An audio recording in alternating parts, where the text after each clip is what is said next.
Hello everyone, welcome back at live simply with Sangeeta. क्या आपके साथ ऐसा हुआ है जब बच्चों ने घर आके पूछा हो कि हमें प्रोजेक्ट के लिए किसी रैंडम चीज की जरूरत है, या पड़ोसी ने आके कुछ तो गैजेट मांग लिया और आपका जवाब आता है कि रखा तो है पर ढूंढ के देना पड़ेगा। तो बस समझ लीजिए आपके घर में ऑर्गेनाइजेशन की थोड़ी सी कमी है और आपको जरूरत है एक प्रॉपर ऑर्गेनाइजेशन रूटीन की।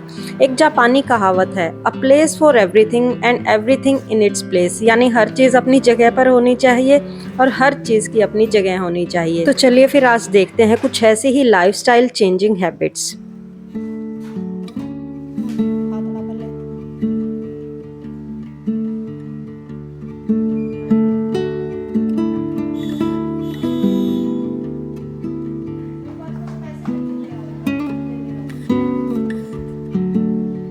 लास्ट वीक रक्षाबंधन था एंड आई होप आप सब ने भी फेस्टिवल को बहुत ज़्यादा एंजॉय किया होगा।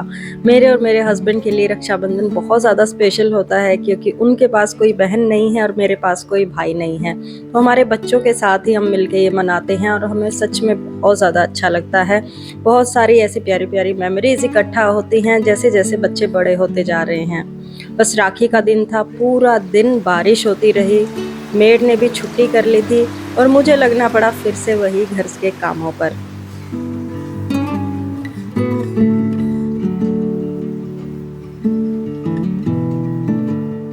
खास करके त्योहारों के टाइम पर हम इतने ज़्यादा बिजी हो जाते हैं और होना भी चाहिए अपनों के साथ टाइम बिताने में, सारे सेलिब्रेशंस करने में, कि घर की जितनी भी अरेंजमेंट्स हैं वो कहीं ना कहीं पीछे छूट जाती हैं।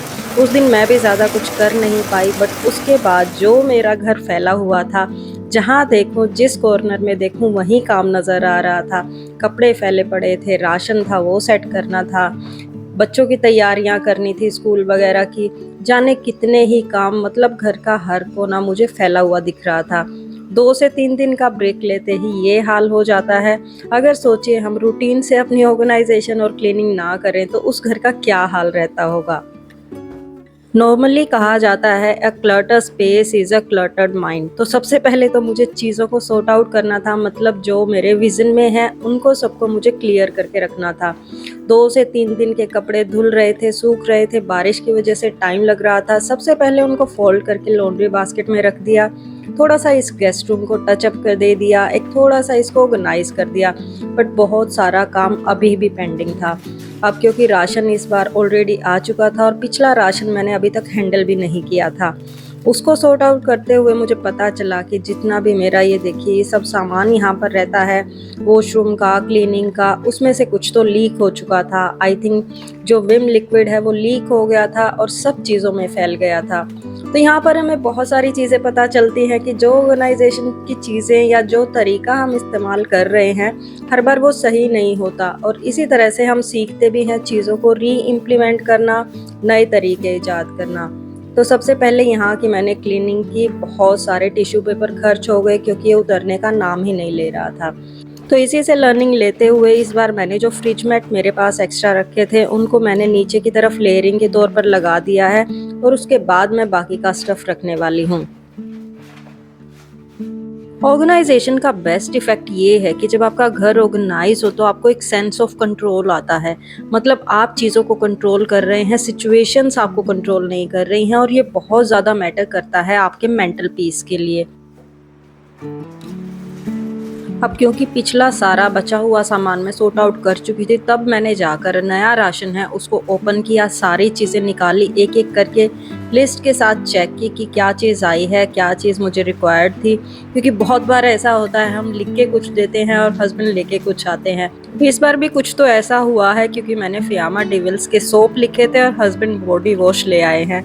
बट देखिए चलाते हैं काम किसी तरह। तो ऐसे ही छोटी छोटी चीज़ों को देखना ज़रूरी हो जाता है, उसके अकॉर्डिंग ही आपको फिर चीज़ें प्लान करनी होती हैं। अब जितनी भी चीज़ें किचन से रिलेटेड थी वो मैं अलग ड्रॉर में रखती हूँ, जितनी भी सैनिटरी से रिलेटेड चीज़ें हैं, क्लीनिंग से रिलेटेड चीज़ें हैं, वो अलग ड्रॉर में रखती हूँ। एंड एज अ लर्निंग, अब जितनी भी लीक होने लायक बोतल हैं वो सब मैंने ड्रॉर से निकाल दी हैं, उनको मैंने ऐसी जगह पर रखा है बाहर अपने लॉन्ड्री एरिया में, ताकि कोई भी इस तरह का मैस दोबारा से ना हो।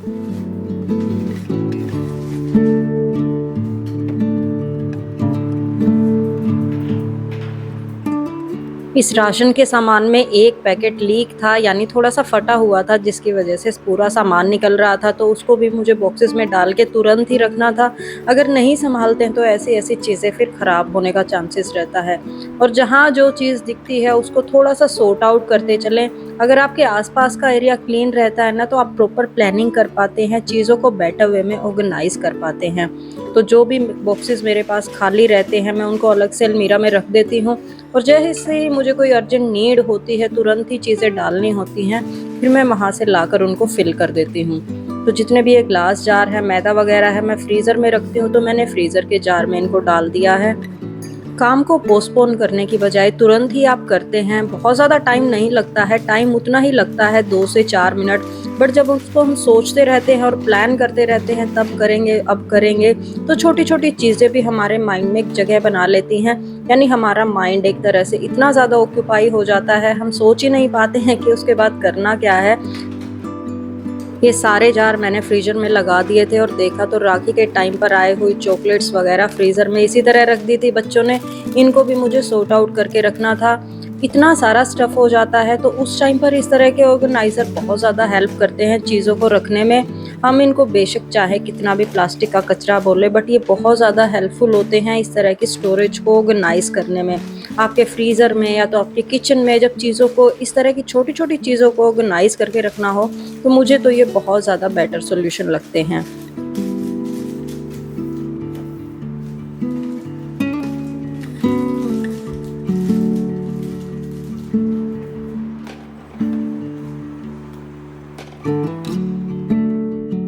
इस बात से तो हम सब एग्री करते हैं कि जब घर बिखरा हो, चीज़ें यहाँ-वहाँ फैली हों, तो मन किसी भी चीज़ में नहीं लगता है। आप सैटिस्फाई होकर ना तो सो सकते हैं, ना आराम कर सकते हैं।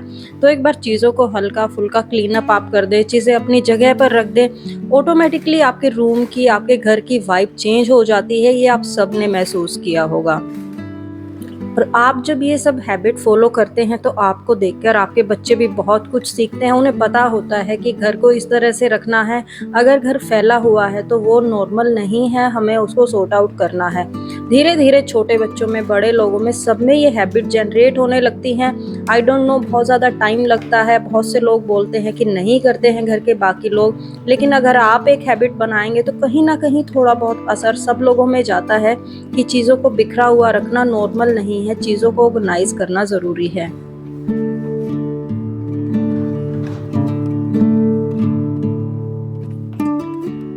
आप कितने भी लग्ज़री होटल में रुक के आइए, कितनी भी अच्छी जगह घूम कर आइए, बट जो सुकून आपको घर में मिलता है ना, वो और कहीं नहीं मिलता है।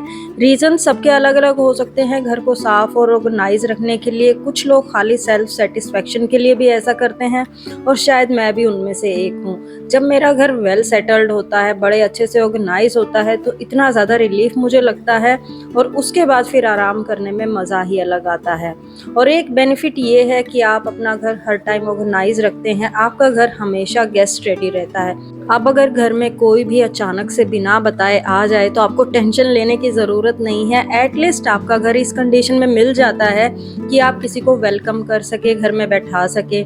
लेकिन अगर आप ये सोचें कि जब कोई आएगा, कोई आने वाला होगा, तभी हम साफ़ सफाई करेंगे, तो वो चीज़ पॉसिबल हो नहीं पाती है, क्योंकि हर बार कोई आपको बताकर नहीं आता है। बच्चों के रूम की जब मैं क्लीनिंग करने आई, तो इस बार चीकू ने बोला कि मुझे ये टेबल चेंज करनी है, बहुत दिनों से सेम डायरेक्शन में है। बहुत दिनों से मैं उसको मना कर रही थी, बट मैंने सोचा आज इसको करके देख लेते हैं।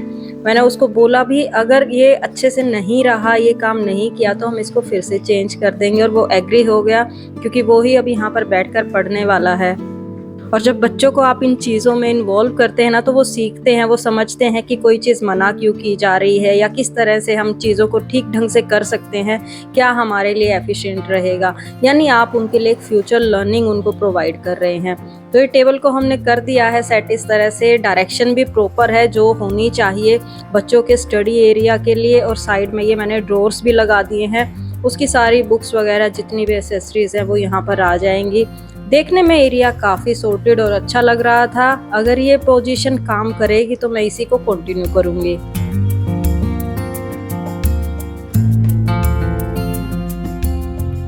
ये हम सबकी अपनी अपनी चॉइस हो सकती है, बट बहुत से लोगों को घर में बहुत सारी चीज़ें लगा के रखना, दीवार पर घर में बहुत सारी चीज़ें रखना अच्छा लगता है।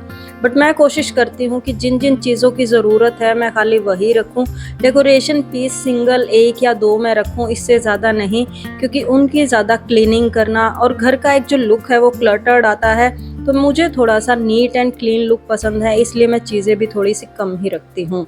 अब त्योहार पर बहुत सारी चीज़ें जो निकाली थी उनको भी मुझे रखना था समेट कर, तो गेस्ट रूम की अलमीरा में मैं ये सारे एक्स्ट्रा बर्तन वगैरह रखती हूँ। बट इनको भी रखने का एक तरीका होता है, जब ज़रूरत हो तो आसानी से हम इन चीज़ों को ले सकें। जितने भी मेरे एक्स्ट्रा ऑर्गेनाइज़र्स वगैरह है वो मैं यहाँ पर यूज़ कर लेती हूँ चीज़ों को ठीक तरीके से रखने के लिए। और इस तरह से टाइम टू टाइम ना डीक्लटरिंग भी हो जाती है। जो भी एक्स्ट्रा सामान आपको दिखाई देता है वो आप निकाल सकते हो, नई तरह से ऑर्गेनाइजेशन कर सकते हो। आपको पता रहता है कि आपके घर में क्या क्या चीज़ें हैं और कहाँ पर रखी हैं, तो नेक्स्ट टाइम जब ज़रूरत पड़ेगी तो आप उनको आराम से निकाल सको। तो छोटी मोटी इस तरह की क्लीनिंग मैं करती रहती हूँ और उसी वजह से फिर पूरा घर ऑर्गेनाइज रहता है, मेरा माइंड भी काफ़ी सेटिस्फाइड रहता है। घर के किसी एक छोटे से कोने में भी कोई चीज़ ख़राब पड़ी हो ना, तो हमारा ध्यान मोस्टली उसी तरफ जाता रहता है। तो आज भी ये भी मैंने डिसाइड कर लिया था। आपने देखा होगा हाल ही में मैंने ये लैंप खरीदा था, आई डोंट नो कैसे मेड से या बच्चों से किससे ये यहाँ से टूट गया है, तो इसको आज मुझे रिपेयर करना था। जब हम इतनी महंगी चीज़ें खरीदते हैं ना और वो इतनी जल्दी ख़राब हो जाती हैं तो मन तो बहुत दुखता है। बट फिर चीज़ों को रिपेयर अगर किया जा सकता है तो बहुत ज़्यादा डिले नहीं करना चाहिए। ये देखिए, ये बल्ब का जो होल्डर है वो यहाँ से निकल गया था। अब मैं इसको एक ट्राई तो देने वाली थी, फेविक्विक की मदद से मैंने इसको होल्ड कर दिया है और ये प्रॉपरली सेट भी हो गया था। तो काफ़ी सेटिस्फेक्शन थी कि चीज़ें ख़राब नहीं हुई, चल गया है। आई होप ये लंबा चल जाए, ज़्यादा जल्दी ख़राब ना हो।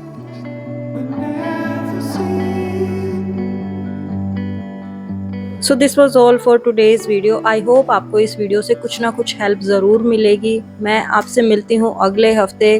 Till then take care, bye, have a nice day everyone and happy organisation to all of you.